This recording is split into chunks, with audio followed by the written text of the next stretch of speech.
When you need advice, come to Ben and Kelly. It's Group Therapy on 99.7 DJX. Yeah, sometimes you just need the opinion of people who aren't emotionally invested in your situation. So you can go to our website at wdjx.com. You can shoot us a message on all social media platforms and, let us toss it out to our audience and let them, answer and solve your issue.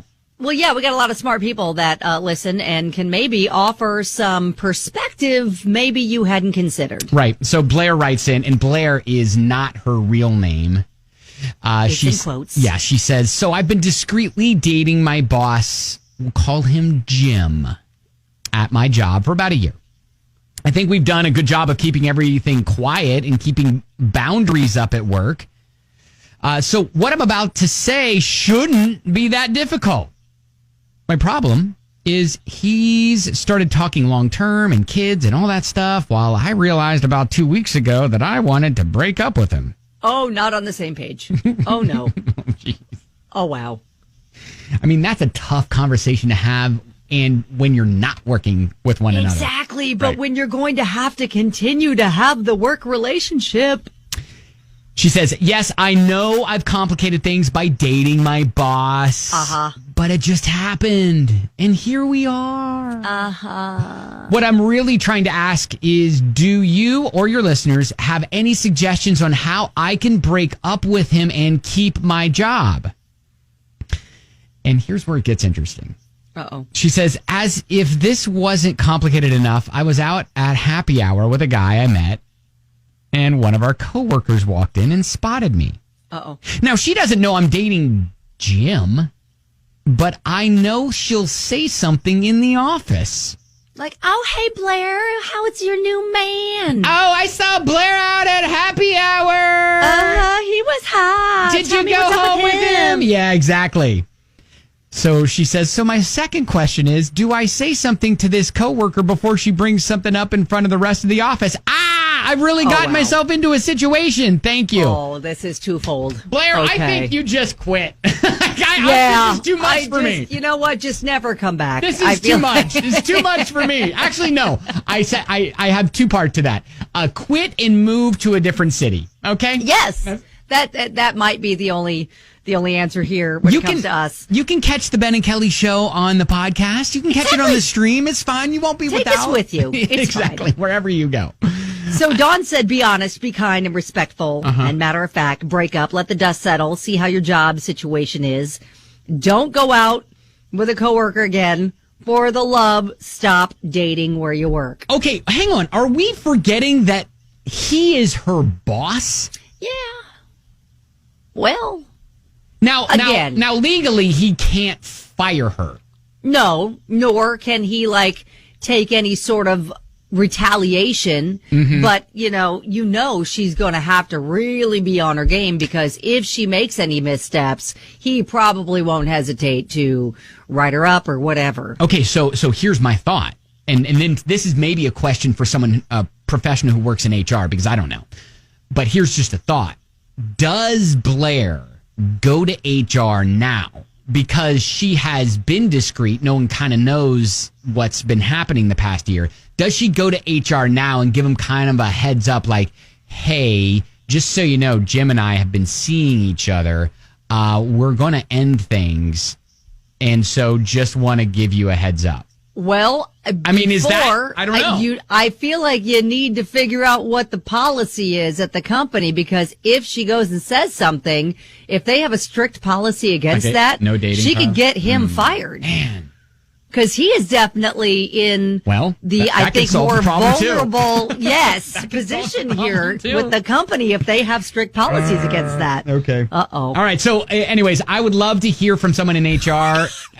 Because this is thick. When I say thick, I'm using 3 C's on this one. Like she could dump him and get him fired. Oh, wow. Yeah. That's harsh. Yeah, that is a bit savage for that. So 502-571-9970. This is group therapy. Dan, how many times do we have to go over this on the show?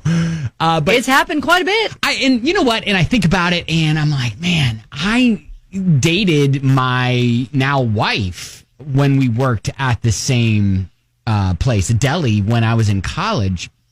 But you were like equal coworkers. Like she wasn't your boss, right? Or you weren't her boss? There may have been some gray area there.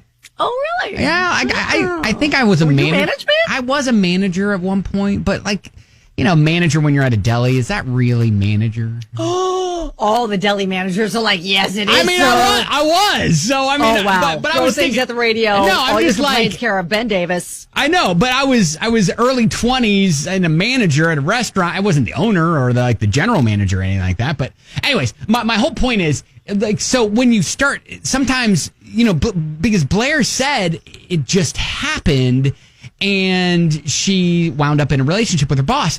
And I'm just sitting there thinking, when you get into that relationship, you're not thinking of the end. You're not thinking of, like, what if this ends and how awful that would be just to work and to be around and Sure. have that happen in the end, And I know that for a lot of people, it does work out that you find your spouse or your partner at your workplace, but there's a lot of situations where it doesn't work out and then it's awkward. And Jessica said, yes, you both should have known better, but the heart wants what it wants. Yes. I get it.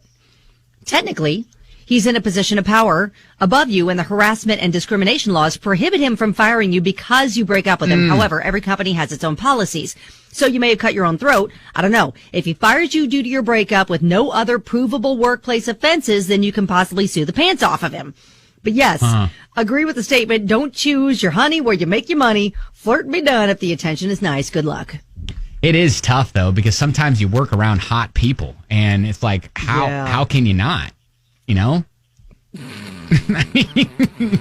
It's like, it's not your fault that all your coworkers are so attractive. It's, the person who hired them fault. Which, by the way, again, going back to the deli that I worked at in college, like we had the most attractive staff, and the general manager literally said to me, they were like, man, I don't care, but if they're hot, I'm hiring them. Oh my gosh. It was so, oh wow. I'm sure that was wrong, but again. That was really wrong. But yeah, That's whatever. Really wrong. So it was a very, like I said, when I go back to the whole, it might have been a loose situation, a little gray situation. I mean, you got to think of where I was working at the time too. So. Okay. So while some workplaces have less formal. Right. Policies against stuff like that. Jared said you both are wrong for dating each other. That's just workplace etiquette 101. You said break up with him, which would imply you guys were exclusive, so you were out cheating on him as well. Referencing the out with another guy and the coworker saw that. Yeah. Blair sounds like a bad person. Don't be a Blair, kids. Joy, and so I think, I don't have any idea if Joy actually has HR experience, but she's like, hey, Kentucky is an at-will state, so employers can fire you for any reason. So, like, he could just turn around and say, well, you know what, performance, not great, sorry, you're gone. And not have to have specific reasons why the performance isn't good? Yeah. Oh, boy. Brittany says, they could both just ignore each other and be great work professionals and be boring. But that's boring. Get him fired! Oh, wow. That's a little aggressive. That is. And then Blair chimes in on Facebook, hey, can we change the name? Asking for a friend. Because Blair is not the real name. We're sorry, Blair. We know you'd never. Yeah, that's not you. We know get it. You'd never. All right. So what... I don't think we landed on any sort of solid advice. Like, here is step 1, do this. Step 2, do that. Yeah, everybody's got to be honest, though. If she knows the relationship's over, don't string him along. Yeah. Because he clearly thinks there's a future.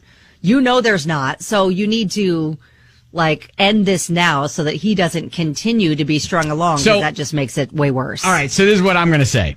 And you can agree with me or not. Okay. I'm going to say, do your best. Hey, it's not you, it's me. And we need to... Classic.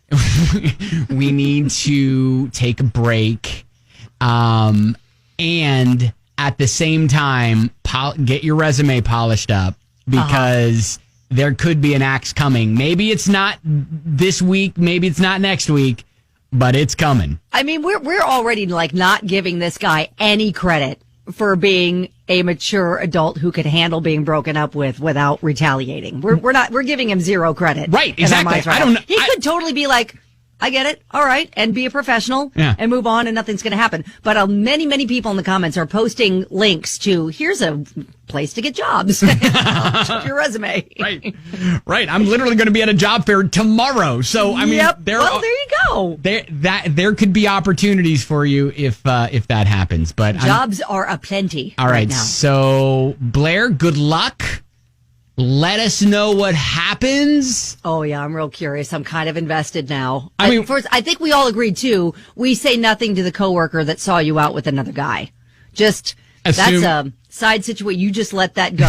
I feel like we need to attack the main situation, which is, the relationship is over with the boss. We need to address that. All right. There you go. Group therapy. Good luck, Blair. Keep us posted.